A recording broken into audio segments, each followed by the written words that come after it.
BSF জওয়ান সুতিতে একেবারে অপহরণ করে নিয়ে গেল, কলা গাছে বেঁধে রাখলো বিএসএফ জওয়ানকে। বাংলাদেশ এইভাবেই বারবার প্ররোচিত করছে, উস্কানি দিচ্ছে। দেখুন সেই বিএসএফ জওয়ানকে কিভাবে বেঁধে রেখে দিয়েছে বাংলাদেশ। বারবার বিএসএফ এর জওয়ানদের উপরে বারবার আক্রমণ করছে।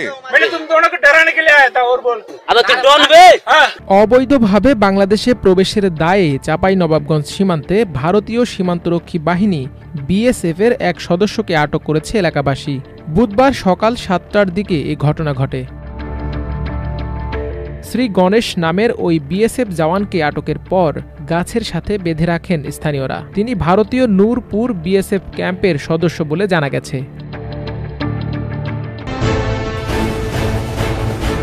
মোদিজিকে এবং অমিত শাহজিকে অনুরোধ করব যে ডেট তুলে দেন, কারণ এখনো এই অত্যাচার হলে এরা যাবে কোথায়? হিন্দুস্তানকে তাদের আশ্রয় দিতে হবে। এই জন্যই তো ভারতবর্ষের নাম হিন্দুস্তান। আমরা এগুলো বলবো বাধ্য, এগুলো আমরা বললাম। ওনারা বললেন 7 জন অ্যারেস্ট হয়েছে এবং আমাদের বিশ্বাস কালকে মেলে আমরা অ্যাপয়েন্টমেন্ট চাই। আসসালামু আলাইকুম সুপ্রিয় দর্শক শ্রোতা, ঈদ মুবারক। ভারতের বিএসএফ কে বেঁধে রেখেছে এবার চাঁপাইনবাবগঞ্জের এলাকাবাসী। এই নিয়েই চাঞ্চল্যকর সৃষ্টি হয়েছে ভারত এবং বাংলাদেশে। সবকিছু মিলিয়ে আজকের এই ভিডিওটি অত্যন্ত গুরুত্বপূর্ণ হতে যাচ্ছে। সেই ভারতের বিএসএফ কে বেঁধে রাখা নিয়ে শুভেন্দুর কঠিন হুঙ্কার দিয়েছে, সেই নিয়েও থাকছে আজকের এই ভিডিওতে। দর্শক শ্রোতা, এদিকে সেভেন সিস্টারের সেই কান্নার রোল, কেন হঠাৎ করে কান্নার রোল পড়েছে সেভেন সিস্টারে? ভারত আর বাংলাদেশের ব্যবসা বন্ধ হয়ে যাওয়াতে কলকাতা এবং সেভেন সিস্টারে হাহাকার শুরু হয়ে গেছে। খাবার দাবার পাচ্ছে না সেই এলাকার মানুষজন। দর্শক, সবকিছু মিলিয়ে আজকের এই ভিডিওটি অত্যন্ত গুরুত্বপূর্ণ হতে যাচ্ছে। কে কোন জেলা থেকে আজকে আমাদের এই ভিডিওটি দেখছেন অবশ্যই কমেন্টসের মাধ্যমে জানিয়ে দিন। দয়া করে আজকের এই ভিডিওটি আপনারা সোশ্যাল মিডিয়াতে শেয়ার করে দিন। চ্যানেলে যদি নতুন হয়ে থাকেন প্রতিনিয়ত সবার আগে আপডেট নিউজগুলো পেতে আমাদের এই চ্যানেলটি সাবস্ক্রাইব করে রাখুন ও একটি লাইক দিয়ে দেখতে থাকুন সম্পূর্ণ ভিডিওটি। সীমান্ত এলাকার দিকে চলে যায়, প্রায় বিএসএফ ওইসব গরু ছাগলকে তাড়া করে, কিন্তু আজ সকালে ছাগলকে তাড়া দিয়ে বাংলাদেশ সীমান্তে প্রবেশ করে বিএসএফ সদস্য। ওই সময় এলাকাবাসী তাকে আটক করে গাছের সাথে বেঁধে রাখে।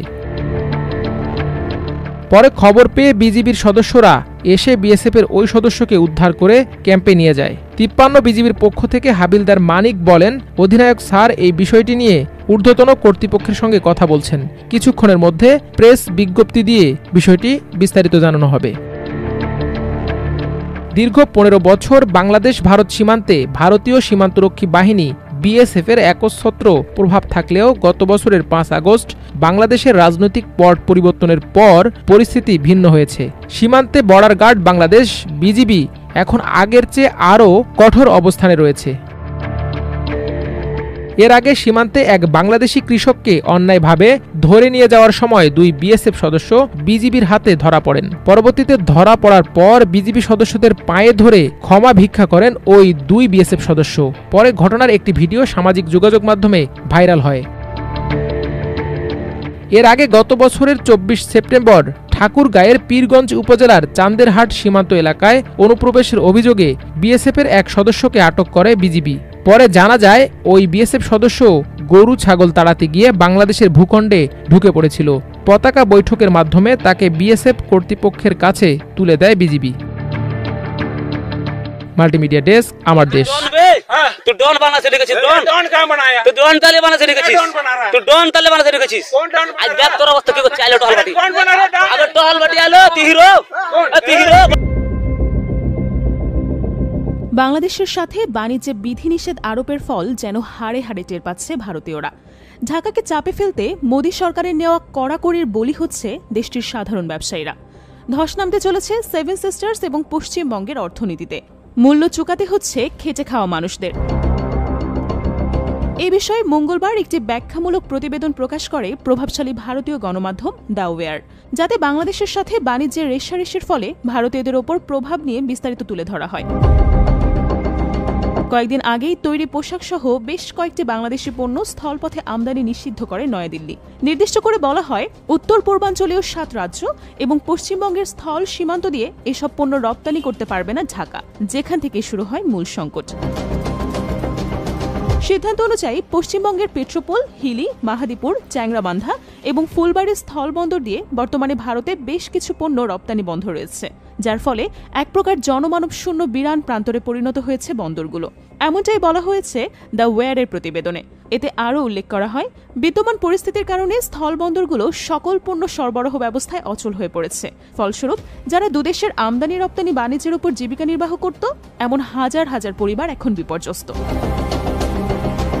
উদাহরণস্বরূপ ধরা যাক পেট্রোপোল স্থলবন্দরের কথাটা, যেটিকে দক্ষিণ এশিয়ার সর্ববৃহৎ স্থলবন্দর হিসেবেও বিবেচনা করা হয়। দ্য ওয়্যারের সূত্র অনুসারে বাংলাদেশ ভারতের স্থলভিত্তিক বাণিজ্যের প্রায় 70% পরিচালিত হয় বন্দরটি দিয়ে।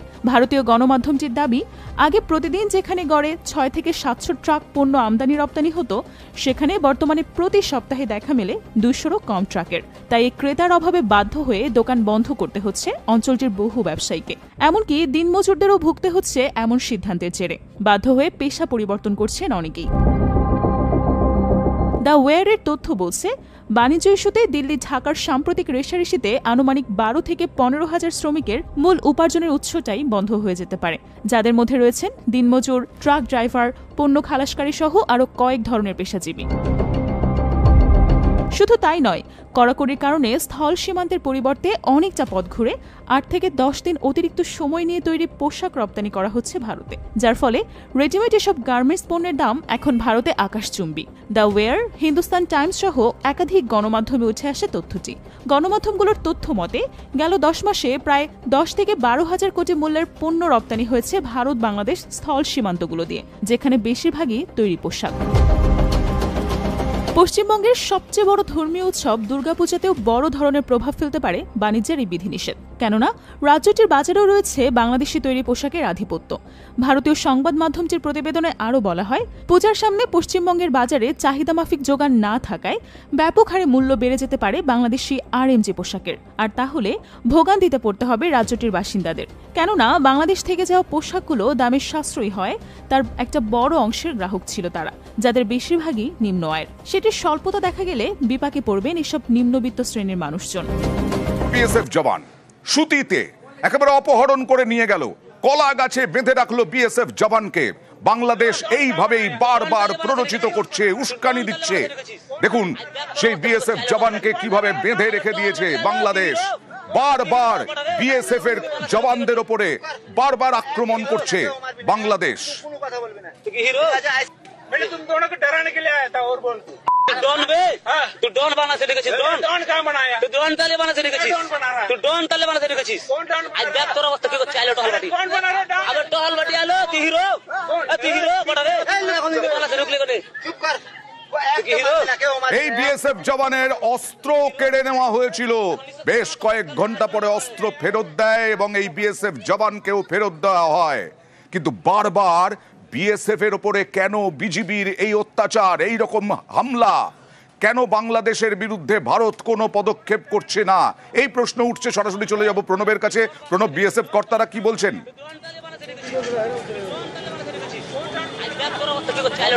দেখো, বিএসএফ কর্তারা কিন্তু মুখে কুলু বেটেছে। একটাই প্রশ্ন দেখা দিচ্ছে, যখন অনুপ্রবেশ নিয়ে এই রাজ্য সরকারকে বারে বারে কেন্দ্রীয় মন্ত্রীরা এসে, প্রথম সারির মন্ত্রীরা এসে যখন আক্রমণ করছে, ঠিক সেই সময় বিএসএফ এর যে পরিকাঠামো, সেই পরিকাঠামো নিয়ে কিন্তু প্রশ্ন দেখা দিয়েছে। আজকে সকালবেলাতে এই বিএসএফ এর সি গণেশ, যেটা তোমার সুতি থানার নূরপুর এলাকার কাঁঠালিয়া গ্রামের কাছে, এই বিএসএফ এর সংখ্যা ছিল খুবই কম, এবং যখন অনুপ্রবেশ ঘটছিল তখন এই সি গণেশ তোমার তাদেরকে ধাওয়া করে, আর সেই সময়তেই এই বিএসএফ জওয়ানকে তারা ধরে নিয়ে চলে যায়। এবং তারপর বাংলাদেশের যেহেতু সুতির ঠিক উল্টো দিকেই হচ্ছে চাঁপাই নবাবগঞ্জ জেলা এবং সাদরসিয়া গ্রাম, সেখানে যে কলা বাগান রয়েছে, সেই কলা বাগানের মধ্যে তাকে ঘন্টা 4 ধরে বেঁধে রাখা হয়েছিল, এবং সেই ছবি কিন্তু আমরা পেয়েছি। এবং তারপর তার উপর অত্যাচার করা হয়। আমরা এই প্রশ্নই তুলছি, বাংলাদেশে কেন নরম ভারত? পাকিস্তানের বিরুদ্ধে কড়া পদক্ষেপ ভারতের, অথচ বাংলাদেশের বিরুদ্ধে এখনো কড়া ব্যবস্থা